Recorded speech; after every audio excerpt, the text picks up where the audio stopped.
In a related story, there was a rare victory today for supporters of tougher gun laws. The United States Supreme Court let stand a local law in Illinois that bans semi-automatic weapons and large-capacity magazines.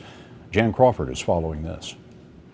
The justices gave no reason for why they turned down the challenge to the ban on assault weapons in an Illinois town. But in dissent, Justice Clarence Thomas, joined by Justice Antonin Scalia, said lower court rulings upholding the bans were relegating the Second Amendment to a second-class right. The Supreme Court in 2008 struck down a handgun ban in the District of Columbia, ruling that the Second Amendment protects a person's right to bear arms for self-defense in the home. But in the years since, lower federal courts have narrowly applied the landmark decision, allowing what they consider reasonable gun restrictions, bans on large-capacity semi-automatic firearms like the commonly owned AR-15. 7 states and D.C. have laws banning possession of those weapons.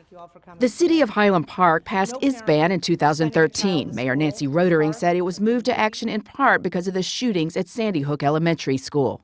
It's well past time to take action to reduce the gun violence that threatens our community's safety, our nation's safety, and inflicts fear and pain on countless families and communities. But gun rights supporters say the bans cover guns lawfully used by millions of Americans for self-defense and for sport.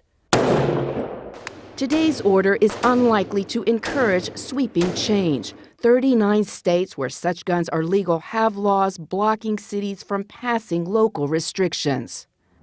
Now, there typically has to be a conflict in the lower courts before the justices will step in. And so far, Scott, all those lower courts are in agreement to uphold these bans. Jan Crawford of the Supreme Court. Jan, thank you.